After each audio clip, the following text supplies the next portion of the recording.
Hello guys, welcome back to my YouTube channel. तो काफ़ी ज़्यादा लंबा टाइम हो गया था मुझे कोई भी वीडियो अपलोड किए हुए। बट मैं अपना बेस्ट ट्राई करूँगी कि मैं एक्टिव रहूँ, वीडियो अपलोड करती रहूँ। आई नो मैं अपनी हर वीडियो में ऐसे ही बोलती हूँ, बट एग्ज़ाम्स होते हैं, क्या कर सकते हैं। ठीक है, तो आज हम जो ड्रामा पढ़ने वाले हैं उसका नाम है गोस्ट्स, जो कि लिखा था हेनरिक इब्सन ने। ये जो हमारी बुक है ना, मॉडर्न यूरोपियन ड्रामा, उसका फर्स्ट ड्रामा यही है, गोस्ट्स। तो सबसे पहले ना लोग ये नाम सुन के यही सोचेंगे कि कोई ना हॉरर स्टोरी होने वाली है, कोई भूत की कहानी होने वाली है। बट नहीं, मैं कोई भूत की कहानी नहीं सुनाने वाली, क्योंकि ये है भी नहीं। अब इसका नाम गोस्ट क्यों पड़ा? क्यों, ये तो भूत की कहानी है ही नहीं। इसका नाम गोस्ट इसीलिए पड़ा क्योंकि जो कुछ हिडन ट्रुथ्स हैं पास्ट के, जो प्रेजेंट में खुल के आने वाले हैं, और कुछ हॉन्टिंग सी प्रेजेंस थी पास्ट में, मतलब कुछ ऐसे इंसिडेंट्स हुए थे जो प्रेजेंट के कैरेक्टर्स को अफेक्ट कर रहे हैं। इसीलिए इस ड्रामा का नाम गोस्ट है। ओके, तो ये हम डिस्कस करने से पहले हम अपने प्ले राइट, जो हमारे राइटर हैं हेनरिक इब्सन, उनके बारे में पढ़ेंगे।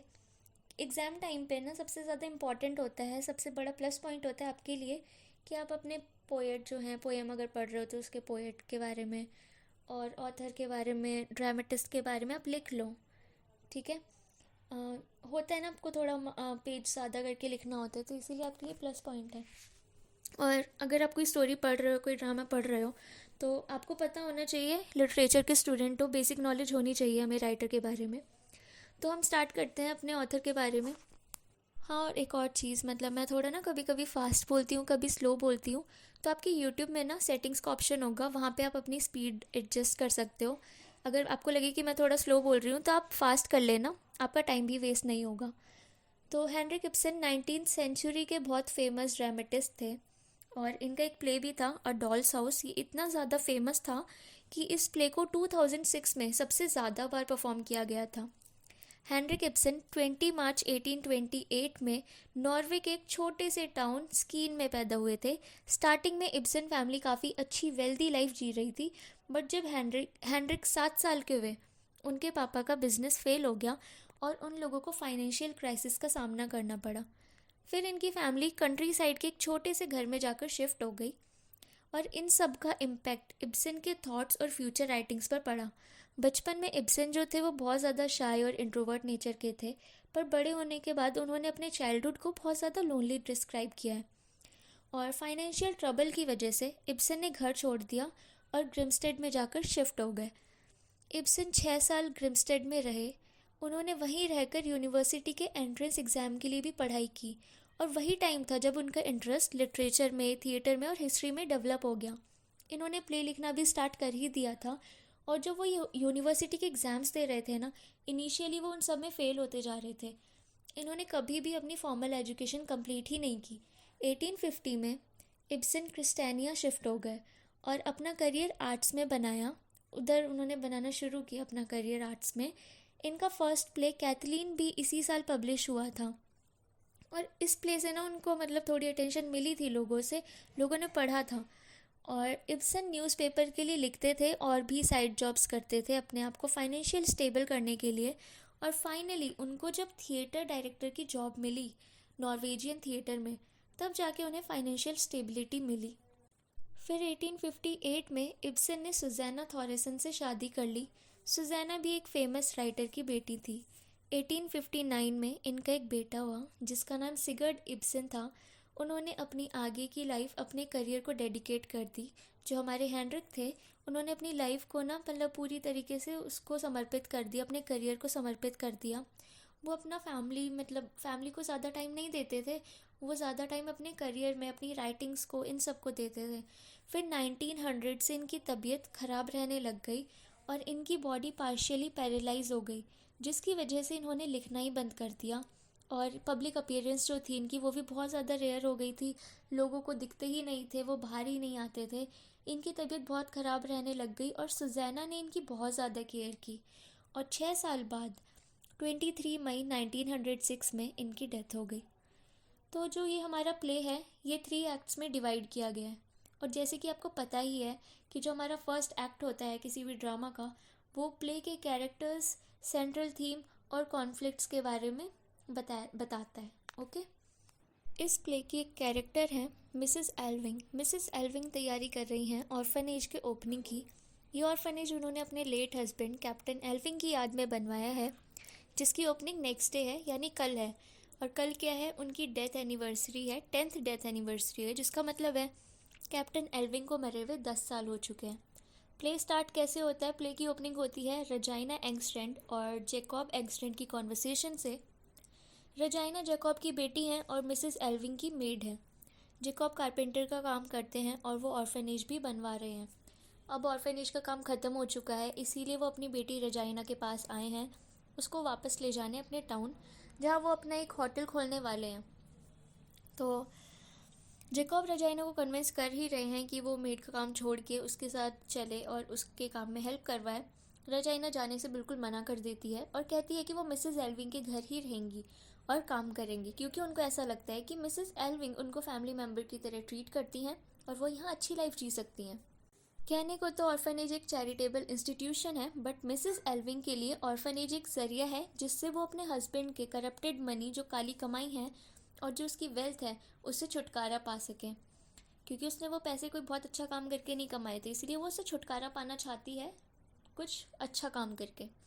फिर एंट्री होती है पेस्टर मैंडर्स की, जो कि मिसेस एल्विंग के फ्रेंड है और एक टाइम पे वो उनको बहुत प्यार करती थी। और मिसेस एल्विंग अपनी शादी से भी खुश नहीं थी। जब उनकी नई नई शादी हुई थी, वो अपनी शादी से इवन वो अभी भी खुश नहीं थी। तो स्टार्टिंग के टाइम पे क्या हुआ था कि उनको जब अपने हस्बैंड की रियलिटी पता चली थी नई नई, तो वो कि मतलब दुनिया की नज़रों में ना उनके हस्बैंड जो कैप्टन एल्विंग थे वो बहुत अच्छे रिस्पेक्टेड पर्सन थे, बट इन रियल मिसेस एल्विंग ही जानती थी उनकी रियलिटी, कि वो कितना ड्रिंक करते थे, कितने करप्टेड थे, बहुत सारी औरतों के साथ उनके अफेयर्स थे। मिसेस एल्विंग ये सब सच मैंडर्स को बताती हैं अपने हस्बैंड का, कि कितना अजीब आदमी था, कितना करप्टेड आदमी था। जब मिसेस एल्विंग अपने पति को छोड़कर मैंडर्स के पास चली गई थी, तो मैंडर्स ने कन्वेंस करके उनको वापस भेजा उनके हस्बैंड के पास। मैंडर्स ने मिसेस एल्विंग को काफ़ी समझाया कि तुम उसकी वाइफ हो, अब तुम्हारी शादी हो चुकी है और तुम्हारी रिस्पॉन्सिबिलिटी है, तुम्हें अपनी रिस्पॉन्सिबिलिटी समझनी चाहिए और अपनी वाइफ होने की ड्यूटीज़ फॉलो करनी चाहिए।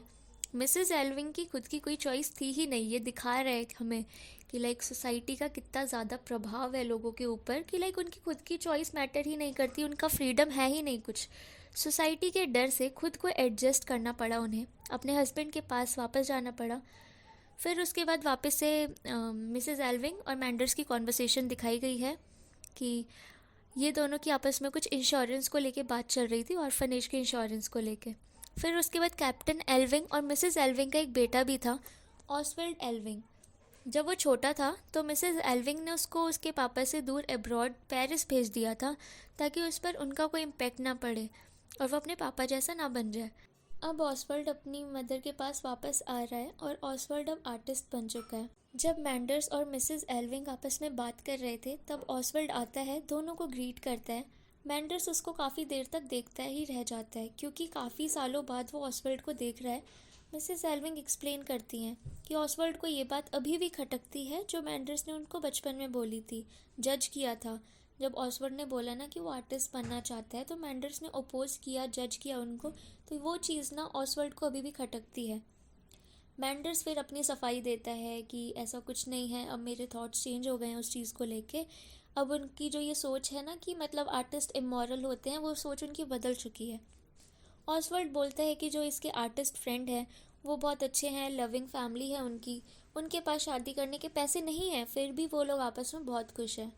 मैंडर्स अपोज करता है और बोलता है बिना शादी के कपल्स को साथ नहीं रहना चाहिए, अगर वो साथ रह रहे हैं तो उनको शादी कर लेनी चाहिए। फिर ऑसवर्ल्ड वहाँ से चला जाता है और उन दोनों को कॉन्वर्सेशन कंटिन्यू करने देता है। ऑसवर्ल्ड अब काफ़ी ज़्यादा ना फिज़िकली और इमोशनली वीक सा दिखने लगता है। मिसेस एल्विंग की कोशिशों के बाद भी कि उसके हस्बैंड को ऑसवर्ल्ड पर कोई इन्फ्लुएंस ना पड़े, ऑसवर्ल्ड को उसके फादर का नाम मिलता है और उसके साथ साथ ना उसके पापा की उसको बीमारी भी मिल जाती है। ऑसवर्ल्ड को साइफिलिस नाम की एक बीमारी होती है। साइफिलिस एक बैक्टीरियल इन्फेक्शन है जो सेक्सुअल कॉन्टेक्ट से स्प्रेड होता है। जेकॉब एंगस्ट्रैंड अपने कारपेंटर की जॉब छोड़ना चाहता है और he wants to open home for sellers. वो एक काइंड ऑफ होटल सा खोलना चाहता है सेलर्स के लिए, पोर्ट सिटी में, जो मतलब ऐसी जगह जहाँ पर सेलर्स जो हैं उनको काफ़ी सारी सर्विसेज और फैसिलिटीज़ प्रोवाइड की जाएंगी, रहने की, खाने की और एक्सेट्रा। जेकॉब अपनी बेटी को ले जाना चाहता है अपने साथ और वहाँ हॉस्टेस बना के रखना चाहता है ताकि वो वहाँ सेलर्स को एंटरटेन करे, बट रजाइना जाने से मना कर देती है क्योंकि she have feelings for Oswald, और ऑसवर्ल्ड भी उसको पसंद करता है, क्योंकि अभी ये दोनों सच नहीं जानते। अब जो सच है ना वो आपको इस वाली कॉन्वर्सेशन से पता चलेगा। मिसेस एल्विंग मैंडर्स को बताती हैं कि इनके घर में एक मेड काम करती थी, जोहाना नाम की। वो उसके जो कैप्टन एल्विंग जो थे ना, उनके अफेयर्स उस मेड के साथ चल रहे थे। और कैप्टन एल्विंग और जोहाना की जो बेटी है वो रजाइना है, जो अब उनकी मेड है घर की। ये बात सुन के मैंडर्स के पैरों तले ज़मीन खिसक जाती है। उसको विश्वास ही नहीं होता कि कैप्टन एल्विंग ऐसा भी कुछ कर सकते थे। फिर एल्विंग और मैंडर्स साथ में डिनर करते हैं और लिविंग रूम में जाते हैं, और उन दोनों की कॉन्वर्सेशन अभी भी चल ही रही होती है। मिसेस एल्विंग बताती है मैंडर्स को कि उनके हस्बैंड कैप्टन एल्विंग ने जोहाना को बहुत सारे पैसे दिए थे अपना मुंह बंद करने के लिए, ताकि वो किसी को ना बताए कि उसके पेट में किसका बच्चा है। जोहाना ने जेकॉब को, जो कि उसका हस्बैंड है, जो ये जेकॉब है ना कारपेंटर, वो उसकी बात की जा रही यहाँ पे। जोहाना ने जेकॉब को बताया, उसने उसको झूठ बोला, अपने हस्बैंड जेकॉब को झूठ बोला कि किसी रिच फॉरेन सेलर ने प्रेग्नेंट किया था उसको, और वो मुंह बंद करने के लिए उसको पैसे दिए थे, जबकि किसने किया था? कैप्टन एल्विंग्स ने। बट जोहाना ने झूठ बोला, और वो जेकॉब को कन्विंस कर लेती है कि वो उससे शादी कर ले और रजाइना का फादर बन जाए। फिर मिसेस एल्विंग डिसाइड करती हैं कि वो ऑसवर्ल्ड और रजाइना को सब सच बता देगी, कैप्टन एल्विंग का। मिसेस एल्विंग ड्रिंक का ग्लास देती हैं रजाइना के हाथ में, और मैंडर्स तभी एल्विंग को रोक देता है ये सब करने से, क्योंकि मैंडर्स सोचता है कि ऑसवर्ल्ड के माइंड में फिर उसके फादर को लेकर एक नेगेटिव सी इमेज बन जाएगी। जो उसके माइंड में एक इमेज बनी हुई ना उसके पापा की, एक अच्छे gentleman, respected, most valued person, वो वाली इमेज ना ख़राब हो जाएगी ऑसवर्ल्ड के माइंड में। और तभी रजाइना विंडो के बाहर देखती है कि ऑर्फनेज में आग लग गई है, पूरा आग आग हो रखा है हर जगह। तो एंगस्ट्रेड इस आग का ब्लेम मैंडर्स पर डाल देता है, और दोनों के थोड़े कॉन्फ्लिक्ट से हो जाते हैं, पर आपस में वो लोग डील करके सॉर्ट आउट कर लेते हैं और चले जाते हैं वहाँ से। जब वो दोनों वहाँ से चले जाते हैं, रजाइना को ऑसवर्ल्ड की इलनेस का पता चल जाता है, और तभी मिसेस एल्विंग भी बता देती हैं कि रजाइना कैप्टन एल्विंग की बेटी है। ये सुनने के बाद रजाइना तभी वहाँ से चली जाती हैं, ये कह के कि अब वो अपना और टाइम वेस्ट नहीं करेंगी यहाँ अपने हाफ ब्रदर की केयर करते हुए। वो एंगस्टैंड के साथ चली जाती हैं उनके टाउन, जहाँ पे वो उनका हाथ बटाने, जो वो होटल खोलने वाले हैं। रजाइना के जाने के बाद ऑसवर्ल्ड अपनी मदर को एक बॉक्स देता है जिसमें 12 मॉर्फिन पिल्स हैं, जो उसने इसी टाइम के लिए बचा रखी थी। मिसेस एल्विंग मना कर देती हैं ऑसवर्ल्ड को कि वो दवाई उसे नहीं देंगी, और ऐसा टाइम कभी आएगा भी नहीं कि उसको वो दवाई खानी पड़े। ऑसवर्ल्ड को फिर बहुत ज़्यादा ना तकलीफ़ होने लग जाती है, बहुत दर्द में होता है, बहुत पेन हो रहा होता है। वो अपनी मदर से वो पिल्स मांगता है। ऑसवर्ल्ड की जो बॉडी है वो पूरी पैरालाइज हो चुकी है। मिसेस एल्विंग डिसाइड ही नहीं कर पा रही थी कि वो अपने बेटे को ऐसे दर्द में तड़पने दे या फिर उसे ये पिल्स दे के जान जान से ही मार दे। तो ये प्ले हमारा यहीं ख़त्म होता है। इस प्ले की जो एंडिंग है वो ओपन एंडिंग है। होप सो आपको ये प्ले समझ में आया हो। कोई भी डाउट्स हो, कोई भी क्वेश्चंस हो तो मुझसे प्लीज़ कमेंट सेक्शन में पूछ लेना, या आप लोगों का भी कुछ सजेशन या एडवाइस हो तो मुझे बताना। बाकी अगर वीडियो अच्छी लगी हो तो लाइक, शेयर एंड सब्सक्राइब। बाकी थैंक यू सो मच।